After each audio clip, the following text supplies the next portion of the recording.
يا محمد أخبرني عن الإسلام. فقال رسول الله صلى الله عليه وسلم: الإسلام أن تشهد أن لا إله إلا الله وأن محمدا رسول الله وتقيم الصلاة وتؤتي الزكاة وتصوم رمضان وتحج البيت إن استطعت إليه سبيلا. بسم الله الرحمن الرحيم. الحمد لله رب العالمين والصلاة والسلام على نبينا محمد سيد المرسلين وعلى آله وأصحابه أجمعين ومن تبعهم بإحسان إلى يوم الدين وبعد. محترم حضرات، اس سے پہلے حدیث جبریل کے پہلے حصے کی مختصر شرح آپ حضرات نے سنی تھی، جس میں طلبۃ العلم اور معلمین و متعلمین کے آداب سے متعلق چند اجمالی باتیں اس حدیث کی روشنی میں آپ حضرات کے سامنے رکھی گئی تھی۔ آج کا درس بھی اسی حدیث سے متعلق ہے۔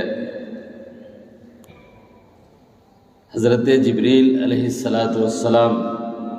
نبی صلی اللہ علیہ وسلم کی خدمت میں حاضر ہوئے اور انہوں نے چند سوالات کیے، جس میں سے پہلا سوال یہ تھا: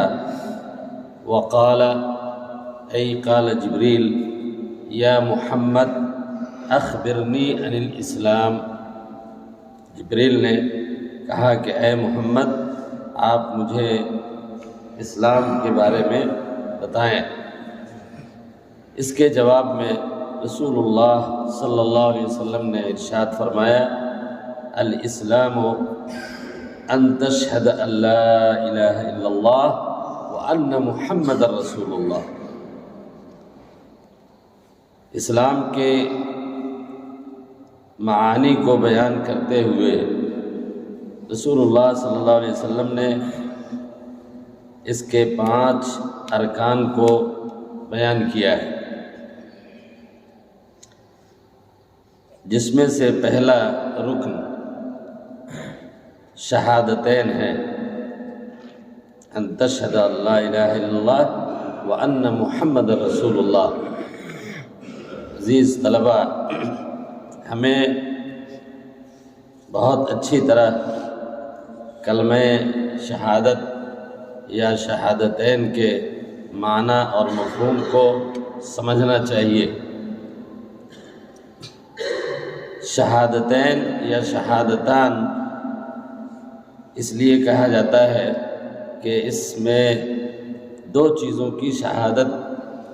دینی پڑتی ہے۔ پہلی اللہ رب العالمین کی وحدانیت کی، اور دوسرے رسول اکرم صلی اللہ علیہ وسلم کے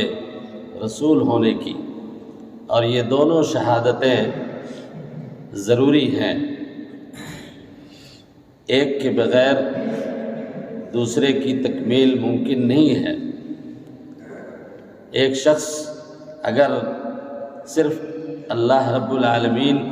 کے معبود ہونے کی گواہی دیتا ہے اور رسول اکرم صلی اللہ علیہ وسلم کی رسالت کا انکار کر دیتا ہے، تو ایسے آدمی کی شہادت اللہ تعالیٰ کے نزدیک معتبر نہیں ہوگی۔ اسی طرح سے اس کے برعکس پہلے کلمہ یا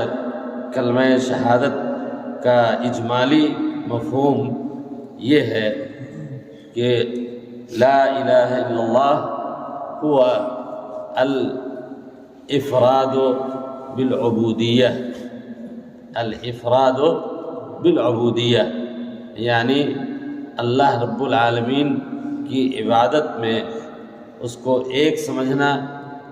اس کو ایک جان کر کے اللہ رب العالمین کی عبادت کرنا، یہ پہلے کلمے کا اجمالی معنی ہے۔ اسی طریقے سے وَأَنَّ مُحَمَّدَ رَسُولُ اللَّهِ، اس دوسرے کلمے کا اجمالی معنی ہے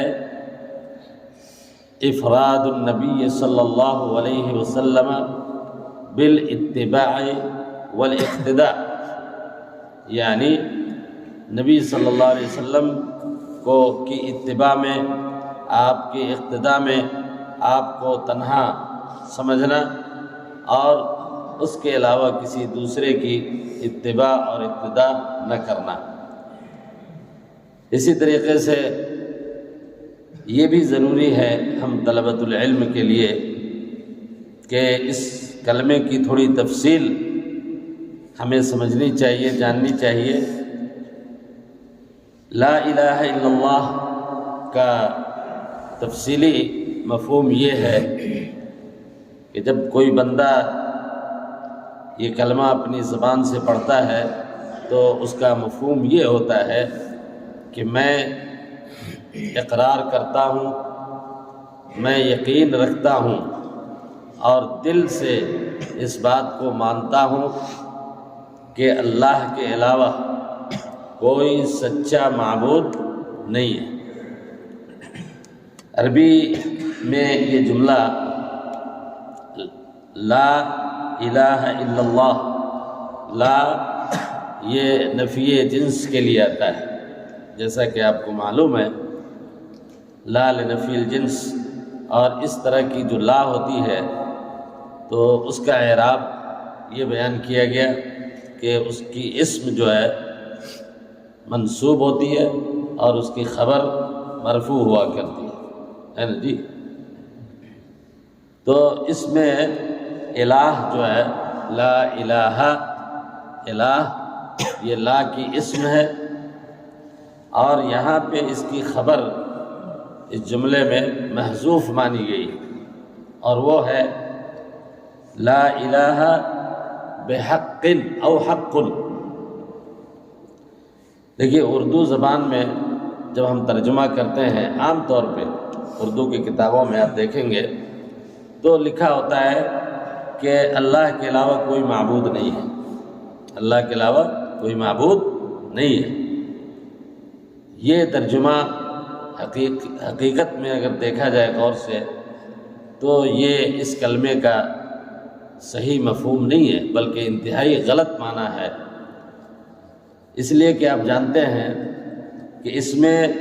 اللہ تبارک و تعالیٰ کے علاوہ دوسرے معبودوں کی نفی نہیں کی گئی ہے، صرف معبودوں کی نفی نہیں کی گئی ہے، اس لیے کہ یہ سب کو معلوم ہے، پوری دنیا کے لوگوں کو معلوم ہے کہ اللہ کے علاوہ اس دنیا میں بہت سارے معبود ہیں، ان کا وجود ہے، اور ان کا یہ وجود آج سے نہیں ہے، شروع سے ہے، جب سے اس دنیا میں شرک کی ابتدا ہوئی تب سے لے کر کے آج تک ہے۔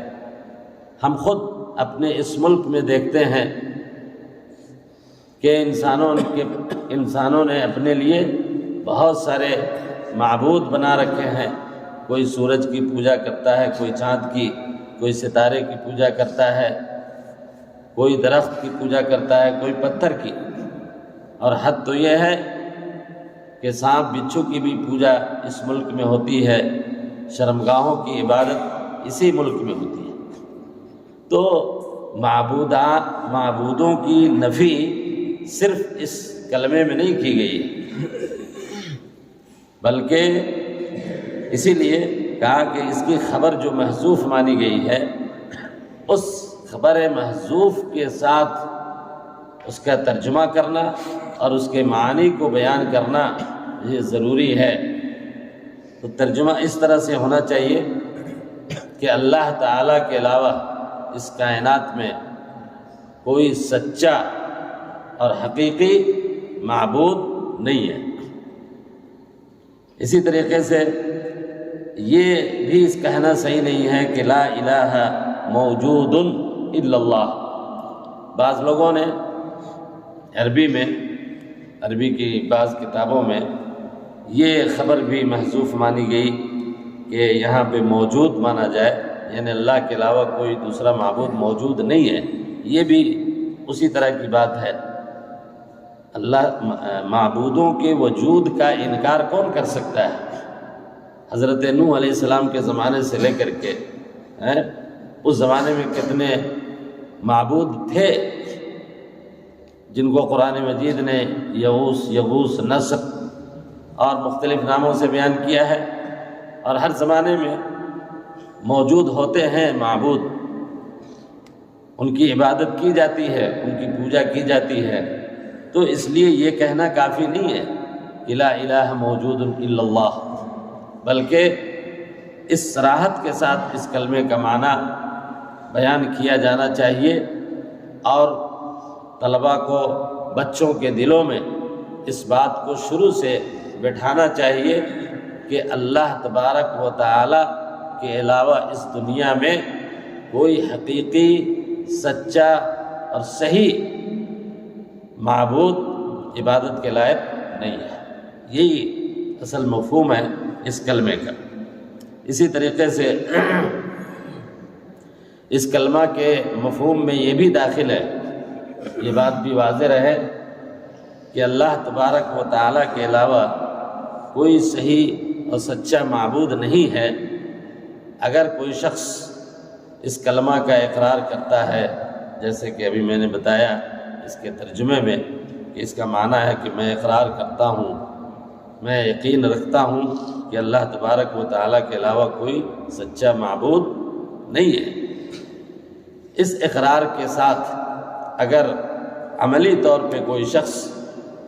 اللہ تبارک و تعالیٰ کے علاوہ کسی دوسرے چیز کی عبادت کرتا ہے، شعوری طور پہ یا غیر شعوری طور پہ، جیسا کہ موجودہ دور کے مشرکین ہیں جو اپنے آپ کو مسلمان کہتے ہیں، اس کلمے کو پڑھتے بھی ہیں، اس کے معانی اور مفہوم کو بیان بھی کرتے ہیں، سمجھتے بھی ہیں، لیکن اس کے باوجود عملی طور پہ اس کے خلاف، ان کا پورا عمل جو ہے نا اس کے خلاف ہے۔ مثال کے طور پہ کوئی شخص قبروں پہ حاضری دیتا ہے، مزاروں پہ سجدے کرتا ہے اور غیر اللہ سے استعانت کرتا ہے، مدد طلب کرتا ہے، تو ایسا شخص اگرچہ وہ اپنی زبان سے اس کلمے کا اقرار کرتا ہے، لیکن اس کا یہ عمل اس بات کی گواہ ہے کہ اس کا یہ کلمہ پڑھنا یہ اس کے لیے مفید نہیں ہے، اور ایسے آدمی کے اوپر مسلمان ہونے کا حکم نہیں لگایا جا سکتا۔ شخصی طور پہ اگر کوئی ایسا کرتے ہوئے دیکھا گیا تو اس کے بارے میں یہ کہا جا سکتا ہے کہ یہ مشرک ہے، اور عمومی طور پہ یہ کہا جائے گا کہ جو لوگ ایسا عمل کرتے ہیں وہ مشرک ہیں، وہ مسلمان نہیں ہو سکتے ہیں۔ میرے بھائیوں، اسی طریقے سے اس کلمے کا جو دوسرا جز ہے محمد الرسول اللہ، محمد اللہ کے رسول ہیں، اس کلمے کے اندر، اس کلمے کے مفہوم میں یہ بات داخل ہے کہ میں اقرار کرتا ہوں، میں یقین رکھتا ہوں کہ محمد اللہ کے رسول ہے۔ اس اقرار میں اور اس یقین میں تین باتیں بنیادی طور پہ داخل ہیں، تین باتیں، اس کو آپ ذہن میں رکھیں۔ پہلی بات کہ یہ اقرار اور یہ اعتراف ظاہری ہونا چاہیے اور باطنی بھی ہونا چاہیے۔ پہلی چیز ظاہری اور دوسری چیز باطنی۔ ظاہری کا مفہوم یہ ہے کہ زبان سے واضح طور پہ اس کا اقرار کیا جائے، اور باطنی کا مفہوم یہ ہے کہ دل سے اس بات کو تسلیم کیا جائے، مانا جائے، دل میں یقین رکھا جائے کہ محمد صلی اللہ علیہ وسلم اللہ کے رسول ہیں۔ اس لیے کہ اگر ایک شخص مانتا ہے، اس کلمے کو پڑھ لیتا ہے، لیکن اگر وہ صرف ظاہری طور پہ پڑھتا ہے اور دل سے اس پہ یقین نہیں رکھتا تو ایسا شخص مسلمان یا مومن نہیں ہو سکتا۔ اور اس کی مثال ہمارے سامنے منافقین کی شکل میں موجود ہے۔ وہ منافقین جو مدینے میں تھے وہ کلمہ پڑھتے تھے، ظاہری طور پہ مدینے کے اندر معلوم تھا کہ یہ کلمہ پڑھنے والے لوگ ہیں، لیکن وہ صرف زبان سے اقرار کرتے تھے، ان کا دل اس سے مطمئن نہیں تھا، دل سے انہوں نے اس بات کو نہیں مانا تھا۔ اللہ رب العالمین نے قرآن مجید میں ایسے لوگوں کو منافق کہا، اور صرف منافق ہی نہیں کہا بلکہ ان کے اوپر جہنم میں دائمی خلود کا حکم لگایا، بلکہ یہ کہا کہ یہ جہنم کے سب سے زیادہ خطرناک اور سب سے زیادہ نیچے والے درجے میں یہ لوگ ہوں گے۔ تو صرف زبان سے اقرار کر لینا کافی نہیں ہے جب تک کہ آدمی دل سے اس کا اقرار نہ کرے۔ اسی طریقے سے اگر کوئی آدمی دل سے مان لے لیکن زبان سے اقرار نہ کرے کسی بھی وجہ سے، چاہے اس کی جو وجہ ہو، خوف ہو، ڈر ہو، اس کے سیاسی اغراض ہوں، اس کے مسالے ہوں، کسی بھی وجہ سے ایسا شخص بھی مومن نہیں ہوگا۔ اس لیے کہ ہم جانتے ہیں قرآن مجید میں ایسی کئی آیتیں ہیں جس میں یہ بتایا گیا ہے کہ مکہ کے مشرکین نبی صلی اللہ علیہ وسلم کو سچا رسول مانتے تھے، لیکن کئی اسباب کی بنا پہ وہ اس کا اقرار نہیں کرتے تھے۔ انہم لا یکذبونک ولکن الظالمین بآیات اللہ یجحدون۔ قرآن مجید میں اللہ تعالیٰ نے کہا کہ یہ جو مکہ والے ہیں یہ آپ کو سچا مانتے ہیں، آپ کی تکذیب یہ نہیں کرتے، لیکن یہ ظالم اللہ رب العالمین کی اس کی آیتوں کا انکار کرتے ہیں۔ اسی طریقے سے آپ جانتے ہیں یہود و نصارہ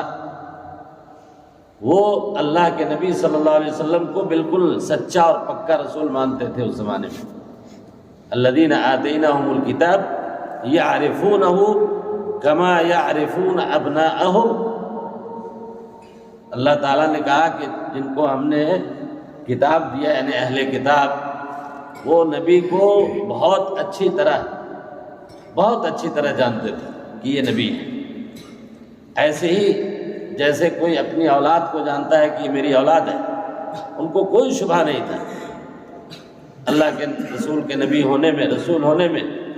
لیکن زبان سے اس کا اقرار انہوں نے نہیں کیا، اور نتیجہ یہ ہوا کہ ایسے لوگوں کے اوپر کفر کا حکم لگایا گیا۔ قرآن نے ان کو مسلمان نہیں مانا ہے۔ تو پتہ یہ چلا کہ دل کے اقرار کے ساتھ، دل کے یقین کے ساتھ یہ بھی ضروری ہے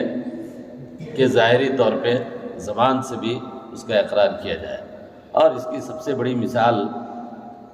عزیز طلبہ نبی کریم صلی اللہ علیہ وسلم کے چچا ابو طالب کی زندگی ہے۔ ابو طالب نے پوری زندگی رسول اللہ صلی اللہ علیہ وسلم کو، اپنے بھتیجے کو سچا مانا، ان کی نبوت کو سچا جانا، لیکن زبان سے قوم کے سامنے، سماج کے سامنے، ہے نا،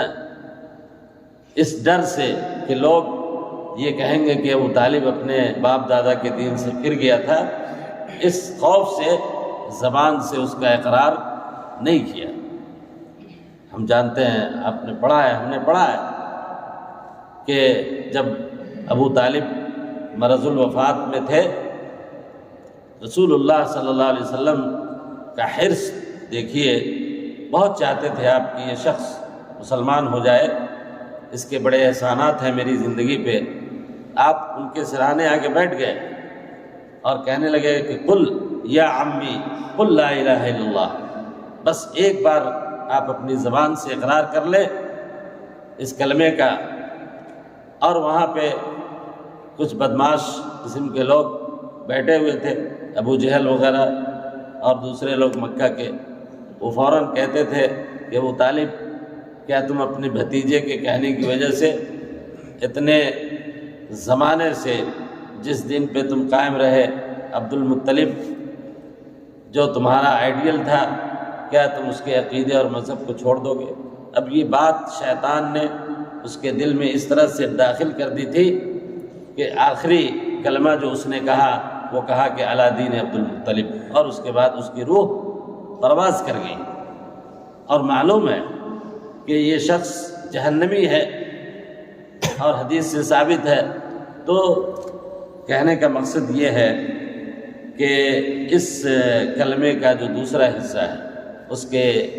لیے ضروری ہے کہ ظاہری طور پہ آدمی اقرار کرے زبان سے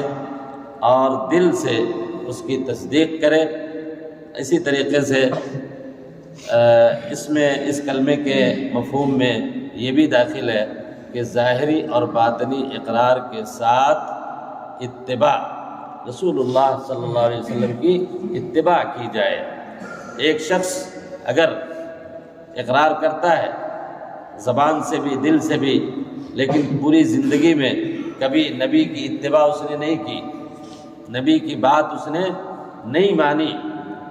ایسے شخص پہ اسلام کا حکم نہیں لگایا جا سکتا ہے۔ صحیح معنوں میں اس کو مسلم یا مومن نہیں کہا جا سکتا، اس لیے کہ قرآن مجید میں اللہ رب العالمین نے کئی آیتوں میں اس بات کی صراحت کی ہے، یا ایھا الذین آمنوا اطیعوا اللہ واطیعوا الرسول، ایک جگہ کہا واطیعوا اللہ واطیعوا الرسول ولا تبطلوا اعمالکم، رسول کی اطاعت اور اتباع نہ کرنے سے سارے اعمال ضائع ہو جاتے ہیں، اس کا کوئی معنی مطلب نہیں رہتا ہے۔ تو رسول کی اتباع اس کلمے کے مفہوم کے اندر داخل ہے، اور جو اس پہ عمل نہیں کرتا وہ اس کلمے کا مصداق نہیں ہو سکتا، وہ اس کلمے کے مفہوم میں داخل نہیں ہو سکتا ہے۔ میرے بھائیوں، اسی طریقے سے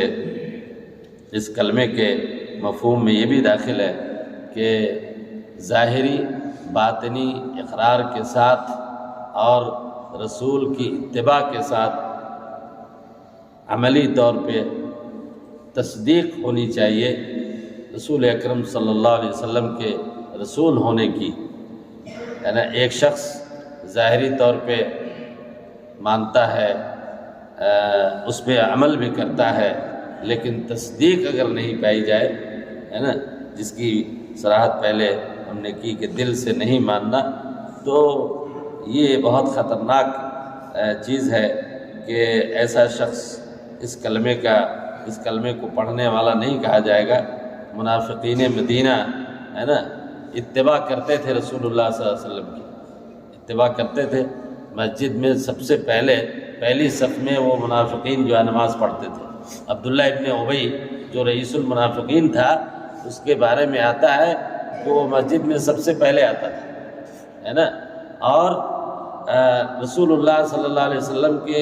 مصلی پہ جانے سے پہلے وہ مصلی کو صاف کرتا تھا، ہے نا، اور آپ جب کھڑا ہونا چاہتے تھے خطاب کرنے کے لیے تو پہلے کھڑا ہو کر کے آپ کے اوصاف کو بیان کرتا تھا آگے، اور وہ رئیس المنافقین تھا، ہے نا۔ تو یہ کیا کہتے ہیں کہ تصدیق یہ بہت اہم نقطہ ہے۔ اتباع اور ظاہری اور باطنی تصدیق کے اقرار کے ساتھ تصدیق بالقلب، اس کلمے کے تعلق سے یہ اہم نقطہ ہے، اور اس کے بغیر کوئی شخص مومن نہیں ہو سکتا ہے۔ وصلی اللہ تعالی علی نبینا محمد وعلی آلہ وصحبہ وسلم۔